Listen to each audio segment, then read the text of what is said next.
carioca, cineasta Luiz César Rangel, ator, diretor, produtor e roteirista. Se você tivesse que escolher qual dessas opções, qual você escolheria? Ah, é tudo junto. Não consigo separar. Até porque uma coisa veio agregada da outra, entendeu? Eu não consigo me imaginar dirigindo sem roteirizar, eu não consigo me imaginar atuando em algo que eu não tenha escrito ou que eu esteja dirigindo e que eu esteja produzindo, entendeu? Então acaba que é tão ligado uma coisa na outra que é mais fácil se eu tivesse que escolher uma outra profissão que não fosse nenhuma dessas, entendeu? Se tu me perguntasse qual profissão você escolheria que não fosse nenhuma dessas, de repente medicina. Eu tinha o Ah, sonho de, quando criança, ser médico, né? Paralelo ao sonho com a arte que eu sempre tive. Mas entre atuar, dirigir, escrever, produzir, eu não consigo desmembrar isso, entendeu? Eu não tenho como, não e dá. quando é que começou a tua carreira, Rangel? De fato, né, assim, oficialmente falando, aos meus 16 anos de idade, né, que foi quando eu ingressei na Escola de Teatro Martins Pena, no Rio de Janeiro. E, paralelo a isso, eu comecei também a cursar publicidade. Então, eu sou publicitário de formação e comecei como ator na escola de teatro. Mas desde quando que eu me sinto artista? Eu acho que é desde que eu me entendo por gente. Mas, profissionalmente falando, pode dizer aí que começou aos meus 16 anos. Eu vou completar 36 anos de profissão, né? Mas foi aos 16. E quantos longa você já produziu até agora? Ao todo, 8.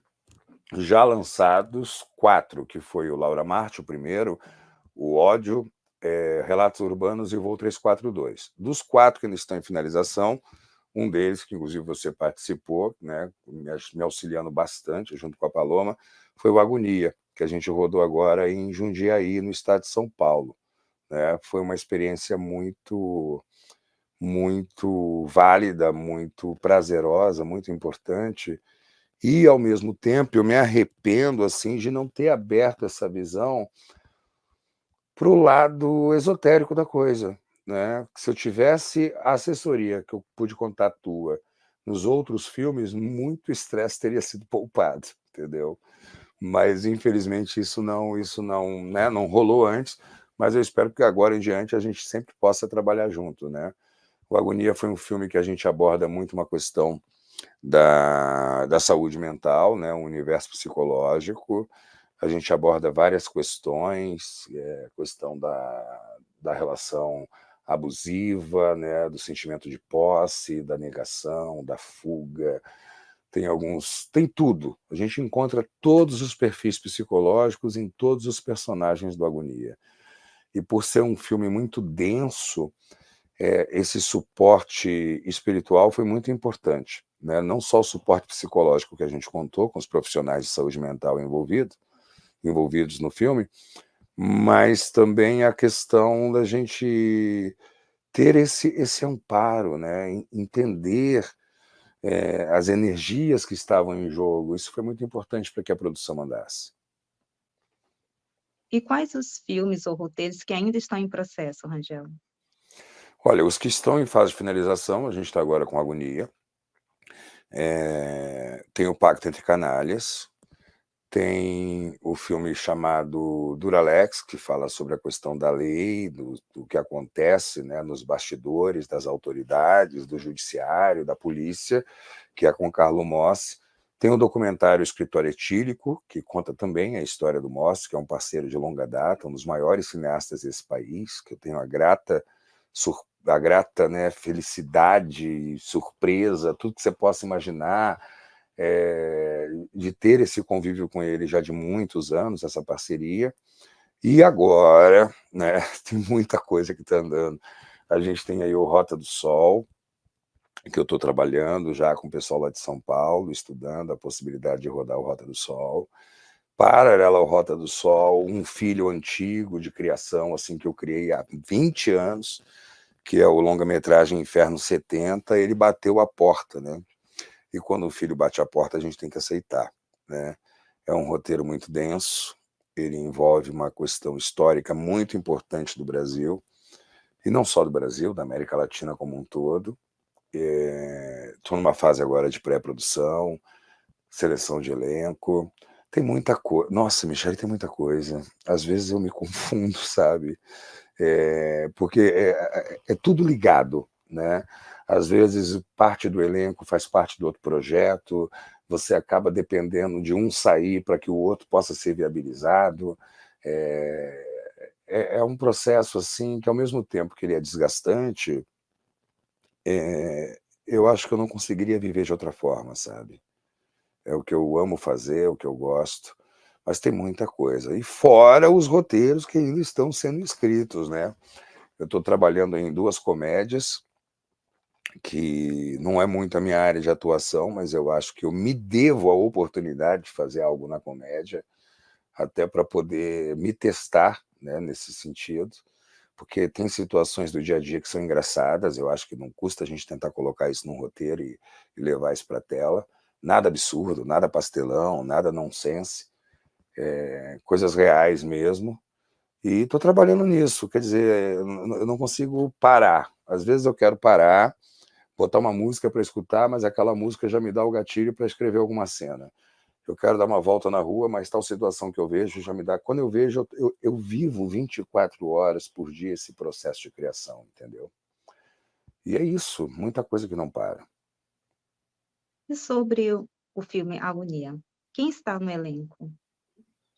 O elenco da Agonia, eu consegui repetir algo que eu tinha feito no Ódio, que é misturar estilos de atuação diferentes, perfis de atores diferentes, gerações diferentes e escolas diferentes de formação de atores, né? Então, assim, eu tenho no elenco da Agonia, eu tenho a satisfação, né, de trazer para o filme, trabalhar com ele e dividir com o público o Luiz Guilherme Favati, que é um ator que é incrível na sua história, na sua trajetória. Como pessoa, então, nem se fala, como profissional, ele é um reflexo do que ele é como ser humano. Eu tenho o Miguel Nardes, que está aí na série DNA do Crime da Netflix, já na 2ª temporada, uns 10 mais do mundo, né, a série. Também está no filme Biônicos, também dos 10 mais do mundo. Um ator que está em evidência, um cara também que já passou por todos os formatos do drama, comédia, ação e acrescentou muito o projeto. Eu tenho o Diogo Savala, que faz um dos protagonistas, né? Que tem uma grande escola, já estudou nos Estados Unidos, é uma geração mais jovem, mas muito visceral. O Diogo é um ator que ele é mais visceral do que técnico, e se tratando do universo da Agonia, isso auxiliou bastante no resultado. Eu tenho a Annelise Caldini, que já está comigo há mais de 20 anos, né? Ela estreou no cinema como atriz comigo, no meu primeiro curta-metragem, Ninguém. Trabalhou no Voo 342 e faz também uma das protagonistas do Agonia, no personagem Isabel, e foi muito satisfatório. Eu sabia que ela daria conta do recado, mas eu não imaginava que fosse tanto. Ela ultrapassou as minhas expectativas, né? Eu tenho a Renata Brás, que está aí, uma atriz que também tem uma trajetória na comédia, no drama, maravilhosa, fez 2 participações no Agonia. Tem o Socresson Dantas, que faz um personagem muito importante, que é o Michel. É um personagem assim que vai levantar muitas questões sociais, que também tem um lado psicológico bem complexo. Foi um trabalho de muita entrega, foi um mergulho muito intenso do Socresson fazendo Michel, e foi muito satisfatória essa convivência, né, esses estilos. E quem ganha mais do que eu com isso é o público, que vai ter o prazer de assistir o resultado desse trabalho. E para finalizar nossa entrevista, quem é o Luiz César Rangel? Essa pergunta, essa pergunta uma vez me fizeram no podcast, eu respondi brincando, né? O cara que até falou que foi a entrevista mais curta que ele fez, né? Gente, como é que eu tenho uma grande dificuldade em falar de mim na terceira pessoa, né? Mas vou tentar, né? Vou tentar e acredito que eu consiga. Luiz César Rangel, né? Eu sou um cara que Eu sou movido a acreditar. Qualquer coisa na minha vida, qualquer projeto, qualquer qualquer iniciativa, seja numa relação de amizade, seja numa relação familiar, profissional, um filme, qualquer coisa, eu tenho que acreditar. Eu costumo dizer que eu sou movido à fé, né. E às vezes as pessoas pegam esse acreditar e confundem muito com sonho. Eu já ouvi muitas vezes: "Rangel, você é um sonhador", né. Bom, o sonhador, ele só sonha, ele não realiza. Eu, felizmente, até hoje, eu tive a satisfação de poder realizar tudo que eu, entre aspas, sonhei, né. Mas na verdade eu não sonhei, eu acreditei em fazer. O dia que eu deixar de acreditar, eu acredito que eu deixo de existir. Então, quando eu paro para me ver, né, num resultado, num questionamento, numa realização, às vezes perante a maior dificuldade. Gente, o Agonia, já que a gente está falando desse filme especificamente, até porque contei com o teu suporte nele, e eu gostaria que tu me perguntasse sobre isso, né, antes que a gente finalize. O Agonia foi, de todos os projetos que eu idealizei até hoje, ele era o mais impossível de ser feito, por vários motivos, né. Ele foi impossível, nas suas 2 primeiras tentativas, relacionado ao elenco, que não era o elenco hoje presente no filme. Ele foi impossível por questões até de tragédias climáticas que a gente teve aqui no estado. O estado foi abaixo na época que eu ia rodar o filme. Ele foi impossível por questões financeiras, ele foi impossível por questões de produção, pré-produção, de tudo que se possa imaginar. Muita gente diz para mim: "Desiste, né, ou faz depois". Eu falei: "Gente, se eu não fizer Agonia agora, eu não faço mais, porque eu já adiei 2 vezes e o momento de fazer o filme é agora", né.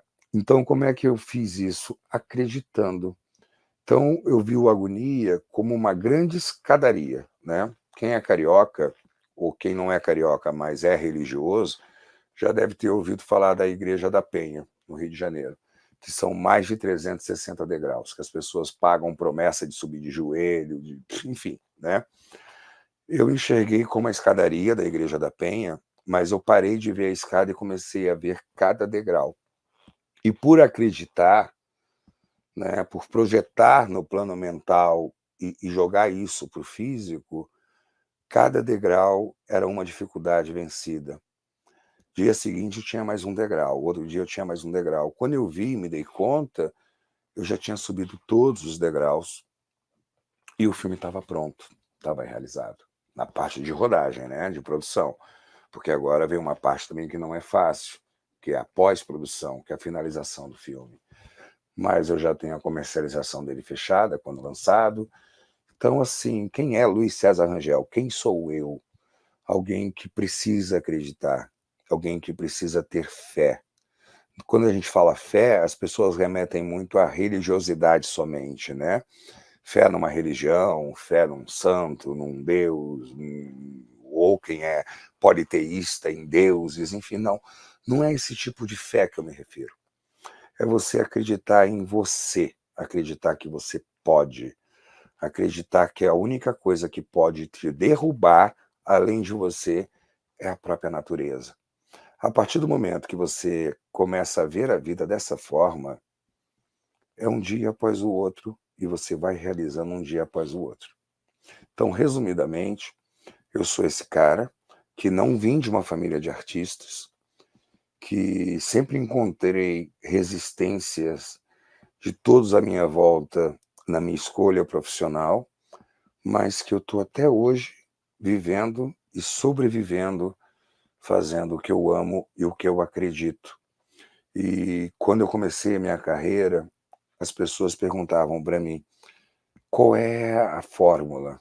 Como é que você realiza?". E na época eu inventei um slogan que nunca mais eu usei, eu estou até pensando em resgatar, que eu respondi o seguinte: "A melhor forma de fazer é fazendo". Então não me pergunta como é que eu faço, porque de repente você não vai saber fazer igual, de repente você consiga fazer até melhor do que eu. Então descobre a tua maneira de fazer e acredita nela. Então eu sou esse cara que acredito e digo para você nunca parar e deixar de acreditar. Entendeu? Como você comentou a parte do trabalho do oraculista, dos do místico, né, que foi a minha ajuda também, que foi com a leitura das cartas no seu projeto. Uhum. O que você tira de bom disso? O que te ajudou, assim, a construir, a poder fazer um trabalho melhor que antes? Eu, durante uma fase da minha vida, eu tive uma ligação muito forte com o esoterismo, né.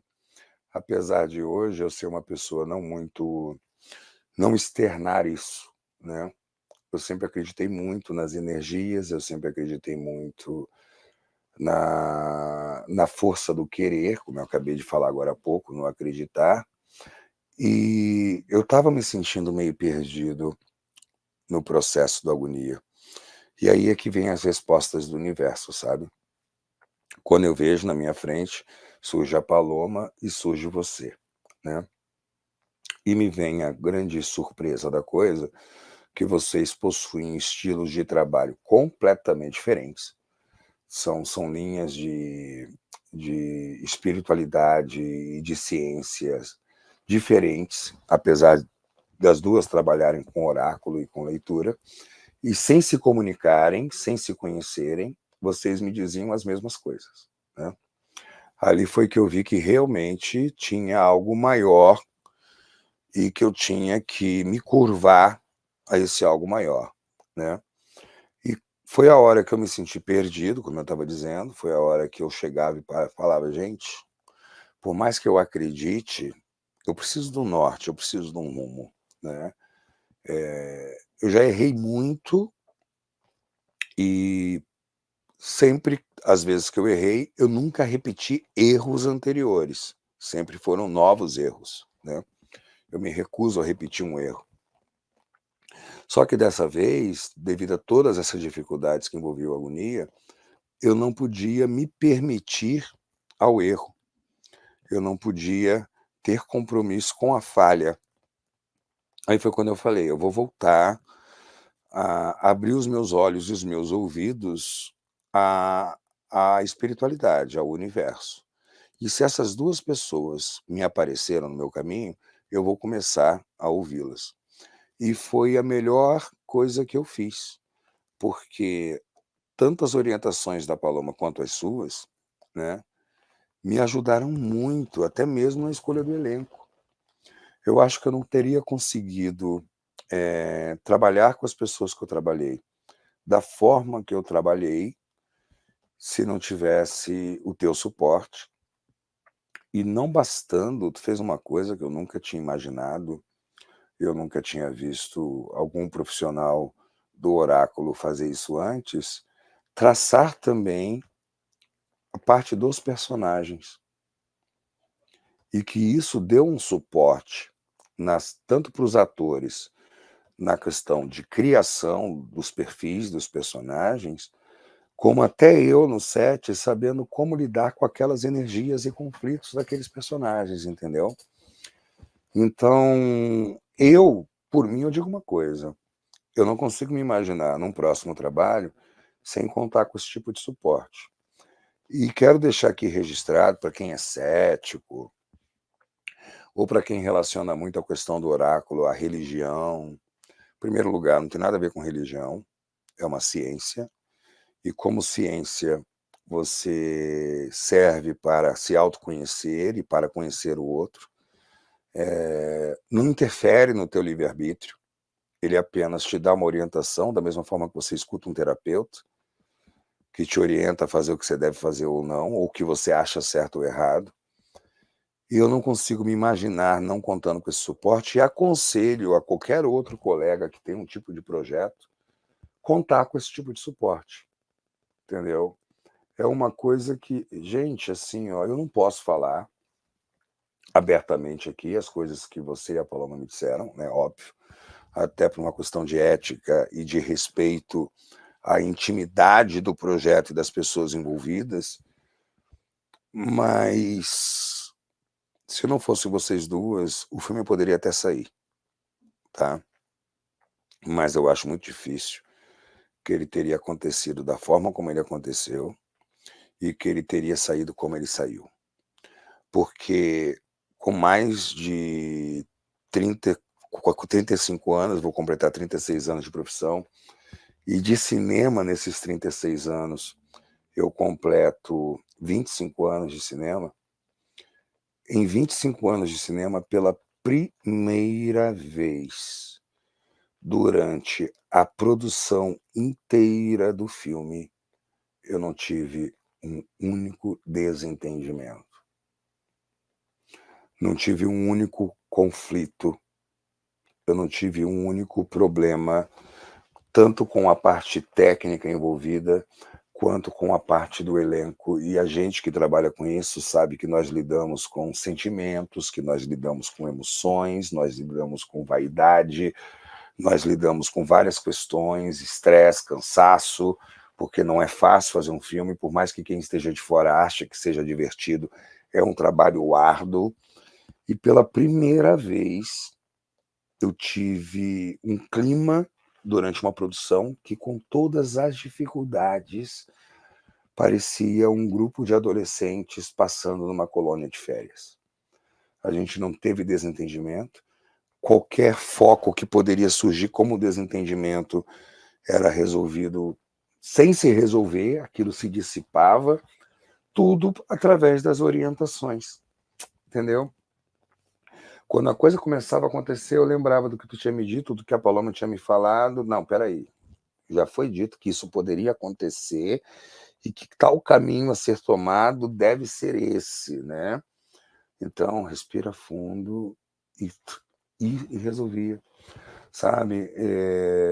Eu acho uma pena que muitas pessoas se passem por tarólogos sem estudarem o que vocês duas estudam e sem se aprofundarem como vocês duas se aprofundam e serem profissionais como vocês duas são, né? Eu acho triste isso, mas ao mesmo tempo eu acho que seria muito importante a divulgação de trabalhos como o que você e a Paloma fazem, sabe? Porque, gente, se salvou um trabalho, salva vidas, entendeu? É o que eu tenho a dizer, sem sombra de dúvida e sem exagero. Bem, eu que tenho que agradecer muito, tanto eu quanto a Paloma, né? Posso até falar em nome dela, porque é um trabalho que foi difícil, não foi fácil. Quando a gente lida com pessoas, é assim mesmo, energias, né? Tudo tem a ver com a gente que trabalha com a parte oracular. Uhum. E, né, espero muito, com certeza, no futuro trabalharmos juntos novamente e te agradecer por essa experiência dessa entrevista e com certeza estamos ansiosos para saber o que vem a seguir, né? O que Tem o Rangel Rota vai do trazer de Sol, novidade, tem o tá? Rota do Sol, tem o Sim. Inferno 70, então vocês já vão preparando as cartinhas aí, porque a gente vai, né? A gente vai falar sobre isso com certeza. Agora, eu sei que é você que está me entrevistando, mas eu tenho uma pergunta a fazer. Como é, né, para vocês que estão aí e recebem? Porque eu, por exemplo, eu como diretor, os atores, cada ator é um ser humano, cada ator tem um temperamento, cada ator tem a sua questão, cada ator tem a sua segurança e insegurança, cada ator tem a sua leitura, enfim, né? Então eu me imagino e tento imaginar como é que é para vocês receberem pessoas com questões diferentes, com energias diferentes, com problemas diferentes. Como é que é lidar com isso? E parece que tu agora também tu está fazendo uma coisa, é, uma coisinha a mais, né? Que tu está também agregando a Aroterapia? terapia ao tarô, né? Como é que é Uhum. isso? Bem, respondendo a tua primeira pergunta, lidar com pessoas, seja em qualquer área, é difícil. E além do mais, a gente tem um quê, né, que seria lidar com a parte espiritual, a parte energética. Uhum, Então, para mim, o meu conhecimento, ele abrange e muito, porque cada pessoa me traz novidades, experiências novas, além aquelas que eu tenho, já carrego comigo as minhas experiências, então fica muito mais fácil fazer a leitura da pessoa, do que ela quer entender, né, ter essa empatia por cada um dos meus consulentes quando me procuram. Então, é basicamente isso, né. E a taroterapia, eu vi a necessidade das pessoas de ter um diálogo a mais. As pessoas não querem só saber a questão delas, elas querem também explicar, ter uma análise maior do que ela está passando naquele momento, então eu agreguei isso numa consulta, que é muito mais válido, é muito mais "curativo", entre aspas, quando uma pessoa com dor vem me procurar, querendo saber questões da vida, questão, ah, em geral dela, né, então eu acabei agregando isso, que é de fato muito importante e acaba sendo é como se fosse mesmo uma parte meio que psicológico, né, a gente analisa essa parte da pessoa também. Então, assim, no jogo, que seria mais simples, acaba se tornando uma coisa mais, digamos assim, com mais informalidade, né, mais informação, quer dizer. E a pessoa acaba tendo mais experiências ali. E não sai só de uma consulta sabendo: "Ah, então é isso que vai acontecer, ah, já me falou o que eu queria saber", mas não, acaba sendo um tratamento, que muitas pessoas vêm com dores, né, querem, na verdade, saber muito mais e até tendo um "tratamento", entre aspas, para saber daquela tal situação e de como resolver melhor. Então por isso que eu agreguei esse novo, digamos, plano, né, de taroterapia para as pessoas poderem conhecer e ter um melhor resultado, além das questões vistas, na carta do tarô. Bom, é importante colocar, tu que tá me entrevistando, mas eu tô invadindo teu espaço. É importante colocar que eu tô no Rio Grande do Sul, rodei o filme em São Paulo, você onde você está, tu conseguiu me atender em full time, em tempo real, né. É importante que as pessoas saibam que a distância funciona maravilhosamente bem e que você pode atender qualquer pessoa em qualquer lugar do mundo, né. Isso é Sim, algo sim. que a gente tem que deixar aqui registrado, né, porque, gente, é impressionante. Muitas vezes a gente acredita muito somente no presencial, né, e Uhum. realmente o presencial é ótimo, mas também não adianta você estar no presencial com quem não entenda, ou seja aquela pessoa que só repita, né, o que aprendeu em algum canal do YouTube e já se diga tarólogo, né. E não é o caso, nem da Michele, nem da Paloma. São pessoas profissionais extremamente sérias, tá. Então é muito importante que você saiba que, à distância, a conexão que você tem mental ali em tempo real conversando, né, como a energia funciona, é uma coisa impressionante. Então, não se intimide, independente do lugar que você esteja, entre em contato, porque eu tô aqui, ó, assina embaixo, tá. Se não fossem essas duas, eu não sei o que que teria sido do Agonia, tá, deixar isso aqui registrado. Muito obrigada, Rangel, por essa entrevista. Estamos ansiosos para ver o que tem pela frente.